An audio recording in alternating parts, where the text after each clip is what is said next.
Assalamualaikum warahmatullahi wabarakatuh.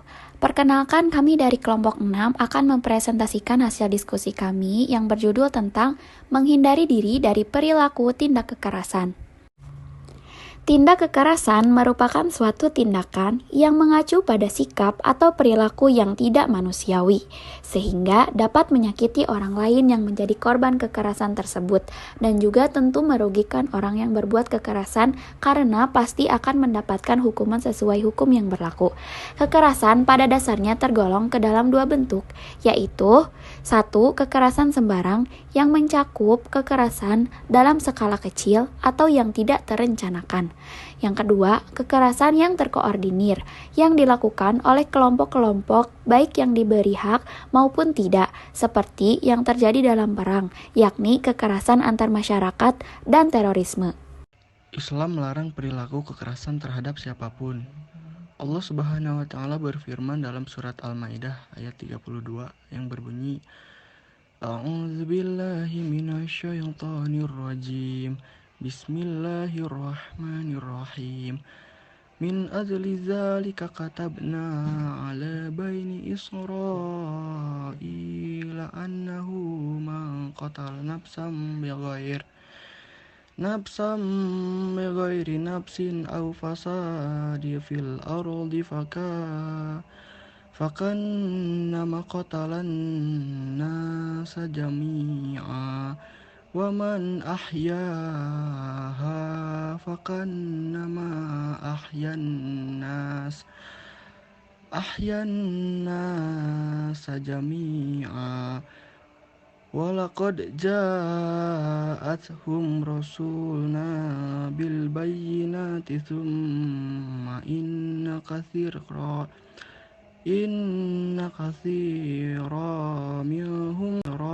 minhum ba'da dzalika fil ardi lamurfun, yang artinya, oleh karena itu kami tetapkan suatu hukum bagi Bani Israel bahwa barang siapa membunuh seseorang bukan karena orang itu membunuh orang lain atau bukan karena berbuat kerusakan di bumi, maka seakan-akan dia telah membunuh semua manusia.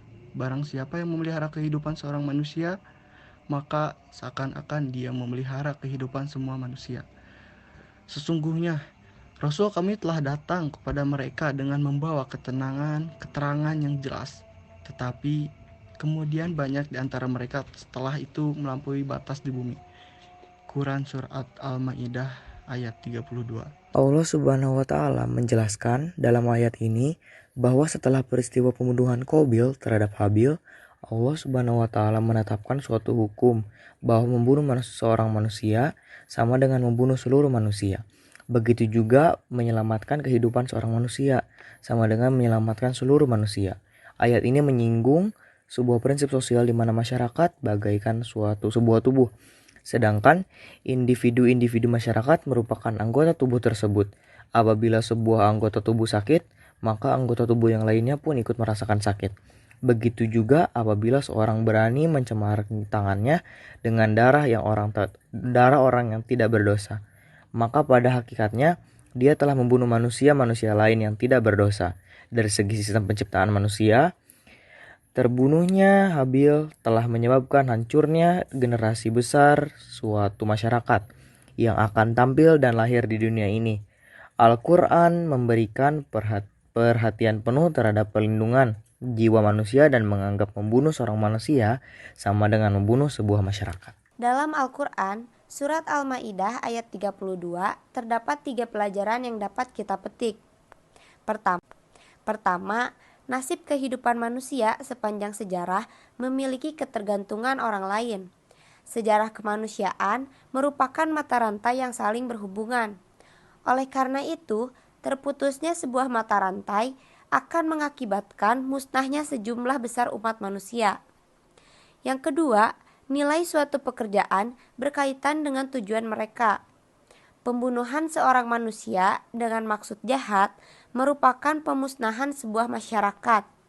Tetapi keputusan pengadilan untuk melakukan eksekusi terhadap seorang pembunuh dalam rangka qisas merupakan sumber kehidupan masyarakat. Yang ketiga, mereka yang memiliki pekerjaan yang berhubungan dengan penyelamatan jiwa manusia, seperti dokter, perawat, atau polisi, harus mengerti nilai pekerjaan mereka. Menyembuhkan atau menyelamatkan orang yang sakit dari kematian bagaikan menyelamatkan sebuah masyarakat dari kehancuran. Berdasarkan bentuknya, kekerasan yang berasal dari bentuknya digolongkan menjadi A. Kekerasan fisik, yaitu kekerasan nyata yang dapat dilihat, dirasakan oleh tubuh. Wujud kekerasan fisik berupa penghilangan kesehatan atau kemampuan normal tubuh sampai pada penghilangan nyawa seseorang. Contoh, penganiayaan, pemukulan, pembunuhan, dan sebagainya. B. Kekerasan psikologis, yaitu kekerasan yang memiliki sasaran pada rohani atau jiwa sehingga dapat mengurangi bahkan menghilangkan kemampuan normal jiwa. Contoh, kebohongan, indoktrinasi, ancaman, dan tekanan. C. Kekerasan struktural, yaitu kekerasan yang dilakukan oleh individu atau kelompok dengan menggunakan sistem hukum atau tata kebiasaan yang ada di masyarakat. Misalnya, terjangkitnya penyakit kulit di suatu daerah akibat limbah pabrik di sekitarnya. 2. Berdasarkan pelakunya. Kekerasan yang berdasarkan pelakunya dapat digolongkan menjadi dua bentuk, yaitu kekerasan individu dan kolektif. A. Kekerasan individu adalah kekerasan yang dilakukan oleh individu kepada suatu atau lebih individu, contoh pencurian, pemukulan, penganiayaan, dan sebagainya. B. Kekerasan kolektif adalah kekerasan yang dilakukan oleh banyak individu atau massa. Contoh, tawuran pelajar, tawuran antar mahasiswa, bentrokan antar. Faktor penyebab tindak kekerasan yang pertama, ketidakmampuan mengendalikan amarah, yang kedua, lingkungan, yang ketiga, konflik interpersonal, yang keempat, kejiwaan seseorang, dan yang kelima, penyalahgunaan narkoba. Cara yang dapat dilakukan untuk menghindari diri dari perilaku tindak kekerasan adalah 1. Mengontrol diri sendiri agar tidak melakukan hal-hal yang bertentangan dengan ajaran Islam, seperti perilaku tindak kekerasan. 2. Menahan emosi agar tidak mudah marah. 3. Selalu berada di lingkungan orang yang cinta damai dan tidak memiliki perilaku tindak kekerasan. 4. Memperkuat keimanan kepada Allah dalam kehidupan sehari-hari. 5. Memperbanyak melakukan hal-hal positif sehingga tidak sempat melakukan hal-hal negatif. Hanya itu yang dapat kami sampaikan. Mohon maaf apabila banyak kesalahan dan kekurangannya. Hidup kesepian tanpa kekasih. Cukup sekian, terima kasih. Wassalamualaikum warahmatullahi wabarakatuh.